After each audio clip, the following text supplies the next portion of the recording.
నాగార్జున గారు, ఈ రాష్ట్రం ఎడాపెడా అప్పులు చేసేస్తోంది, అప్పుల ఊబిలో కూరుకుపోతోంది, వీళ్ళకి ఆర్థిక క్రమశిక్షణ తెలియదు, ఇలా రకరకాలుగా ప్రచారం చేసిన వాళ్ళకి నిన్న రాజ్యసభ సాక్షిగా కేంద్రం వెల్లడించినటువంటి గణాంకాలు ఒక చెంపపెట్టు లాంటిది అనుకోవచ్చా?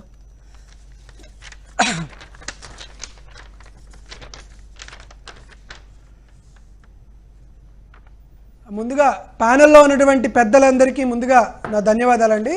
అందులో సాక్షి టీవీ ప్రేక్షకులకు వీక్షకులకు కూడా చాలా ఆసక్తికరమైన అంశం అండి.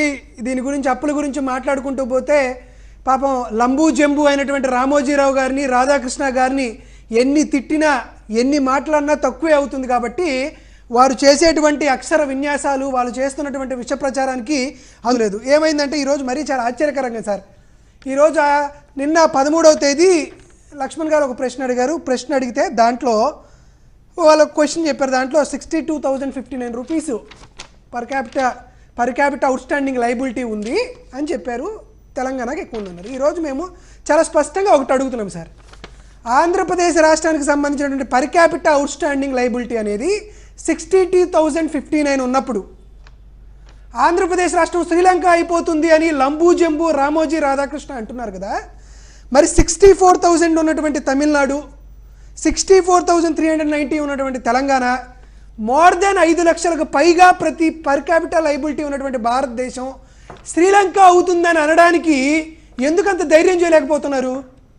జగన్మోహన్ రెడ్డి గారిని అనడానికే ఎందుకంత ఉత్సుకత చూపిస్తున్నారు అనేది వారు ఒకసారి సమాధానం చెప్తే సరిపోతుంది. దాంతోపాటు ఆంధ్రజ్యోతిలో ఈరోజు రాశారు, ఆంధ్రప్రదేశ్ రాష్ట్రం 10 లక్షల కోట్ల అప్పు రూపాయలు వస్తుందని యనమల రామకృష్ణుడు గారు ఒక స్టేట్మెంట్ ఇచ్చారు. ఈరోజు 10 లక్షల కోట్ల అప్పు రూపాయలు ఆల్రెడీ 7,50,000 కోట్ల రూపాయలు అప్పు చేశారని ఈరోజు తెలంగాణ రాశారు.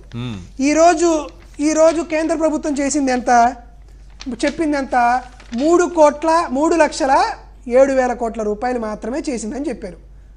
యనమల రామకృష్ణుడు గారు ఈరోజు ఈ పత్రికని ఇచ్చినటువంటి డాక్యుమెంట్ నోట్లో నారా లోకేష్ గారు పెట్టినటువంటి బన్నుముక్క పెట్టుకొని మాట్లాడుతున్నారా? కేంద్ర ఆర్థిక శాఖ గణాంకాలు చెబుతోంది 3,98,000 కోట్లు, 3,07,000 కోట్ల రూపాయలని చేసింది వారు చెప్పింది అటువంటి. యనమలు చెప్పేది ఎంత, ఆల్రెడీ ఇప్పుడు 7 లక్షల కోట్ల రూపాయలు చేశారు, ఇప్పుడు 10 లక్షల కోట్ల రూపాయలు అని చెప్పారు. మరొకటి దీంట్లో ఇంకోటి చెప్తా, ఆంధ్రప్రదేశ్ రాష్ట్ర ప్రభుత్వం 37.5% అప్పు చేస్తుంది అని చెప్పారు యనమల రామకృష్ణుడు గారు. ఇదే యనమల రామకృష్ణుడు గారు ఆర్థిక శాఖ మంత్రిగా ఉన్నప్పుడు అప్పటి నిర్మలా సీతారామన్ గారు 67% అప్పటి ప్రభుత్వం చేస్తుంది అని చెప్పి కేంద్ర ప్రభుత్వంలో భాగస్వామిగా ఉన్నప్పుడే నిర్మలా సీతారామన్ గారు ఇచ్చినటువంటి స్టేట్మెంట్ ఇది. ఒక్కసారి కెమెరాకు చూపించండి. 60% పాటు పెరిగినటువంటి అప్పులు అని. దీంతో పాటు ఈనాడు పేపర్ క్లిప్పింగ్ సార్ ఇది. 67% పెరిగిన ఏపీ అప్పులు కేంద్ర ఆర్థిక మంత్రి నిర్మలా సీతారామన్ వెల్లడి. చంద్రబాబు హయాంలో 2015 మార్చి నుండి 2018-19 దాకా ఇది చెప్పారు. దీంతో పాటు అప్పులు చంద్రబాబు నాయుడు గారు దీంతో పాటు అప్పులు తీసుకోవడం చాలా ఇబ్బంది అంటున్నారు కదా సార్, రాసి పెట్టుకున్నా.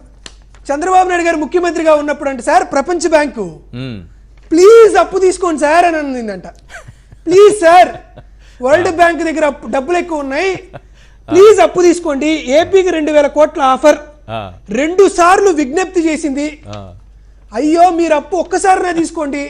ప్రపంచ బ్యాంక్ చంద్రబాబు నాయుడు గారికి అప్పు తీసుకోమని ఒక 3,000 కోట్లు ఇస్తే చంద్రబాబు నాయుడు గారు తీసుకోపోతే నరేంద్ర మోదీ గారికి చెప్పి నరేంద్ర మోదీ గారి నుంచి ప్రపంచ బ్యాంకు చంద్రబాబు నాయుడు గారిని ప్రెజర్ చేసిందంట. ఆంధ్రజ్యోతి రాసినటువంటి లేఖ. ఈసారి అప్పులు ఇచ్చేందుకు తానుగా చెయ్యెత్తి పిలుస్తుంది. అంతేకాక ఏకంగా కేంద్ర ఇంధన మంత్రిత్వ శాఖ ఇదిగోండి సార్, నేను అబద్ధం చెప్తున్నా. ప్రపంచ బ్యాంకు ఎందుకు అప్పిస్తుందో ఆంధ్రజ్యోతి పత్రికకు తెలియదా? ప్రపంచ బ్యాంకు ఏ ప్రాజెక్టులకు అప్పిస్తుందో ఆంధ్రజ్యోతి దినపత్రికకు తెలియదా? ప్రపంచ బ్యాంకు ఏ కారణాలతో ఏ